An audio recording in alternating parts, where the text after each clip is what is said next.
In the grand scheme of online virtual worlds, especially for those aimed at girls, there's a game that seems to be almost forgotten but still remembered by a smaller but nonetheless fiercely loyal fan base. That game is Stardoll. Stardoll is an online world created by Finnish-born Lisa Rang, originally beginning as a doll dress-up site named Paper Doll Heaven, referencing the creator's personal love of paper dolls during her childhood. What was once a hobby for the artist soon became an empire of its own. With the help of her son, the first iteration of Paper Doll Heaven would be launched in 2004. It would soon be renamed to the iconic Stardoll moniker in 2005. The website's foundations were in its dress-up games, where kids could dress up iconic 2000 celebrities like Avril Lavigne, Taylor Lautner, Paris Hilton, Amy Lee, and Rosa Parks. Apparently. That's the one thing about Stardoll that set it apart from other dress-up sites of its time, which was its extensive and sometimes odd variety of people to dress up. Have you ever wanted to dress up Food Network star Rachel Ray? How about Prince William? Twice. Or live out your 2000s emo teen dreams and dress up Gerard and Mikey Way or Panic at the Disco. My personal favorite that I found while browsing the website again was a Jeff Hardy dress up, which was like, you know, the professional wrestler from WWE, Hardy Boys. Tell you what, I do not envy. Oh man! But they only made one of Jeff Hardy. Strangely enough, they didn't make one of his brother Matt. Moving on to the virtual world aspect, the website had various features to explore, such as flash games, contests, and a virtual mall called the Star Plaza. There, players could buy clothes, makeup, and all kinds of accessories to dress up their own Star doll, known as a Me doll. The Star Plaza had stores catering to all kinds of young, blossoming fashionistas. There was Pretty in Love for the girly girl, Fallen Angel for the emerging emo crowd, and Dot for your basic makeup products. There would also be tie-ins with real-life brands such as DKNY and JCPenney, and media promos such as Winx Club and Monster High. Celebrities also made frequent appearances in the Star Plaza, like Hilary Duff, Avril Lavigne's Abby Dawn collection, which was my personal favorite, and I'm still pissed I never got anything Abby Dawn related growing up anyways. And even Millie and Becky Rosso. You know, like the twins from So It Was Zack and Cody. No, the other twins.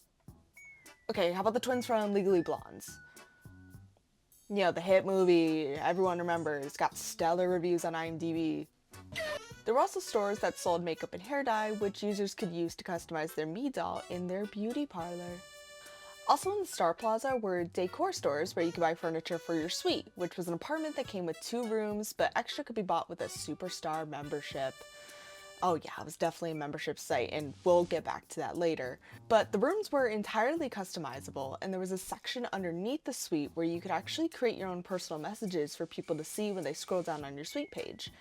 I remember you could also have it play a song of your choice when a user landed on your page, which I think kind of says something about the time that this website's heyday was, because, side note, profile songs, that's a lost art in of itself. I feel like picking your profile song was such like a process. You had to be like, what do people see me as? Like, or if you were sad, you made it like a sad song, and so people could be like, oh, what's wrong? And you'd be like, nothing.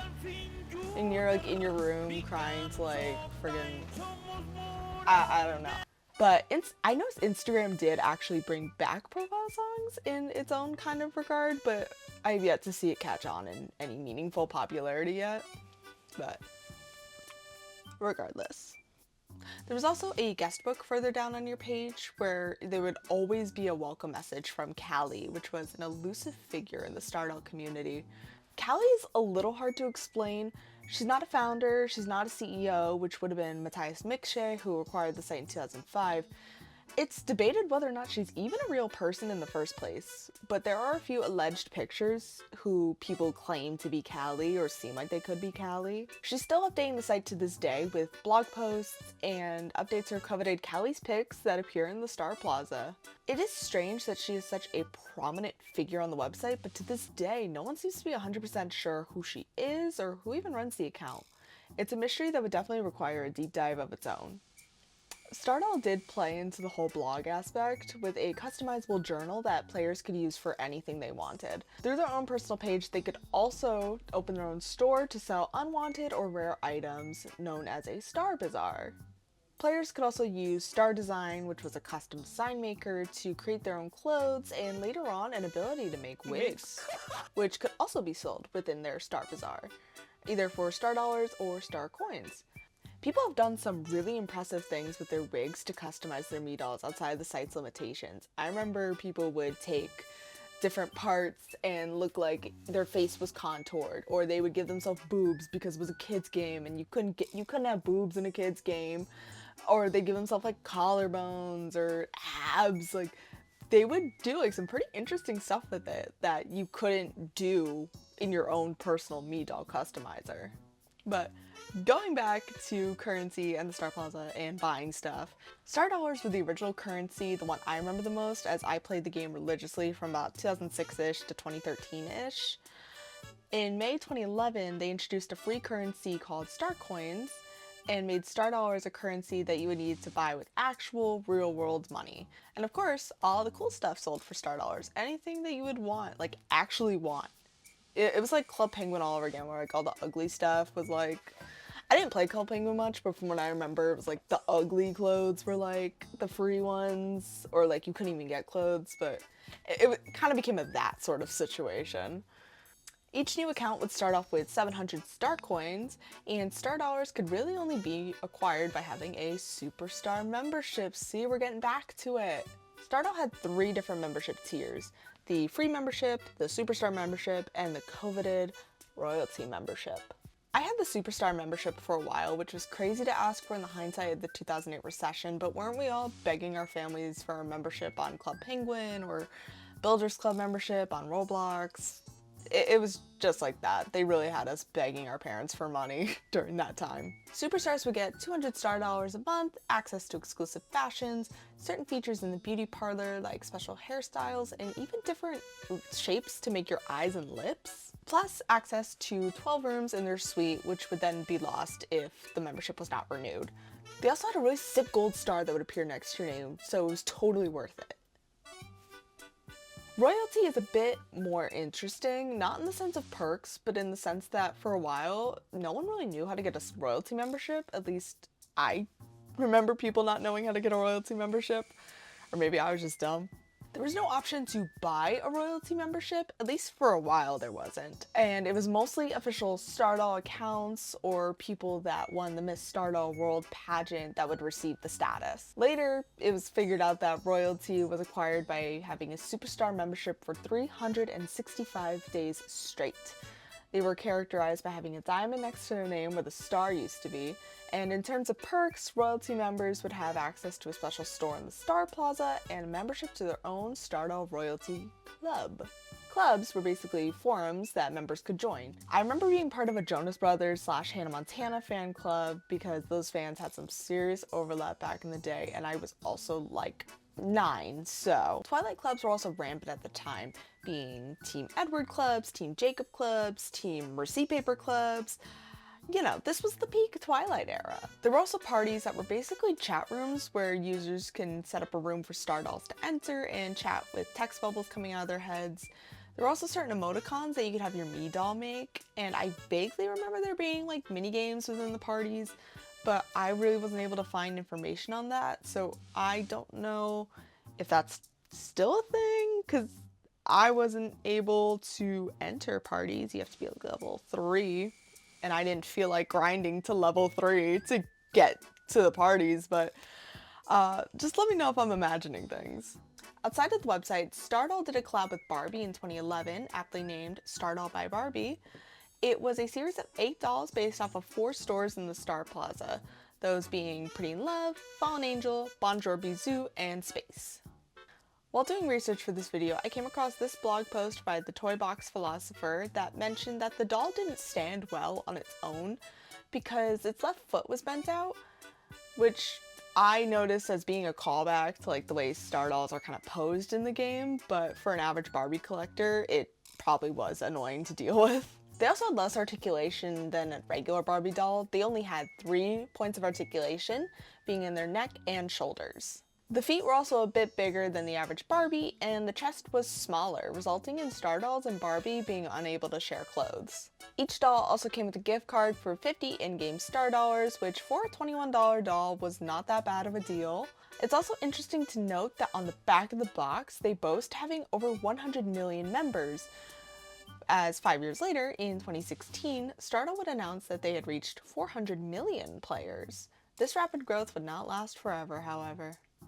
As of September 2024, Stardoll would only have 461,571,493 members, which still isn't bad by any means, but is still only 61 million more members in 8 years, which is a far cry from the 300 million member surge from 2011 to 2016. Stardoll also created their own personal launcher to play the game off of after Flash was axed in 2020, which I wanted to download for myself, but it was oddly hard to find. I couldn't just download it. I had to make an account at first, which, fine, understandable, have a nice day. But the website was letting me browse like normal until I tried to play one of the older games, where I finally got an alert to download the launcher. Even then, the main page for it is hidden under some menu options that most people wouldn't bother to look through anyways. But the site pretty much lets you browse like normal until you hit certain features. Without it, of course, the website is a buggy mess that is pretty much unusable. I tried to go through the Star Plaza to try on clothes, which was one of my favorite things to do as a kid, and dresses were invisible, makeup icons were messed up, stores didn't load, and the ones that did had multiple pages that were just repeats of each other. Some of the stores even landed on pages with collections that I remember seeing playing Stardoll as a kid myself back in the day. But again, this was before I even saw the page to download the launcher, so I thought I was going crazy in the meantime. I was checking the subreddit, searching it on Google, but one look at the subreddit and I was immediately dissuaded from even downloading the launcher in the first place. Some people reported the launcher triggering their antivirus software, and the fact that the launcher itself was even hacked in 2021, with reports of accounts being tampered with and personal information being compromised, I sat myself out of this one.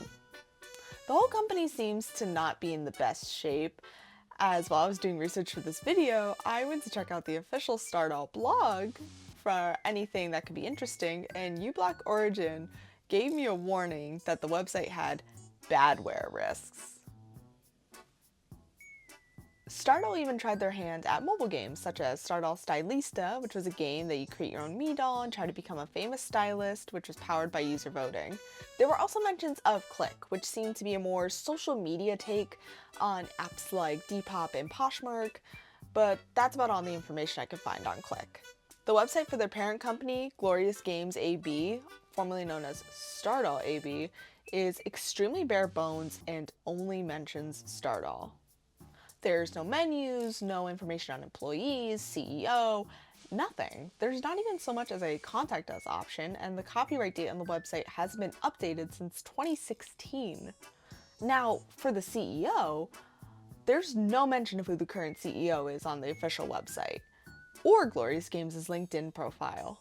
Wikipedia mentions Thomas Lindgren as the CEO as of 2016, but according to Lindgren's own LinkedIn, he stepped down as CEO in 2018 and left the company altogether in 2020. He has since moved on, with one of his biggest current credits being the co-founder and executive chairman of Wanderword, a mobile company that focuses on mobile games and audiobooks. He also works for Starbreeze Entertainment, another game company that has a much more extensive catalog and seems to be incredibly active. He even mentions how he helped with Starbreeze's restructuring after bankruptcy in 2011. Stardoll seems to be all but abandoned, with outages being common, their servers typically going down, and their social media presence lacking any real engagement or any kind of meaningful posting. It's a little depressing to see. There is still a pretty active community on the subreddit, but it's not uncommon to see posts about players lamenting about the old days and the website's fall from grace. However, I am still nostalgic for this game, and I feel like it gets overlooked in the grand discussion of the seemingly millions of virtual worlds that existed in the 2000s. The website was a force to be reckoned with back in the day, and it's still nice to see a fan base that's still active and still cares about the game. So let me know what you think. Do you remember Stardoll at all? What years did you play, if any? What were the weirdest dolls you remember dressing up? Because there were some weird ones. But yeah, let me know what you think, and let me know if there's any other kind of virtual world you'd like to see covered from the 2000s, even the 2010s. I've played all of them. Mostly all of them. There was a lot. But yeah, if you like this video, give it a like, that'd be cool. If you want to subscribe, that'd be cool. I want to know what you think in the comments. But yeah, I'll see you guys in the next video. Goodbye.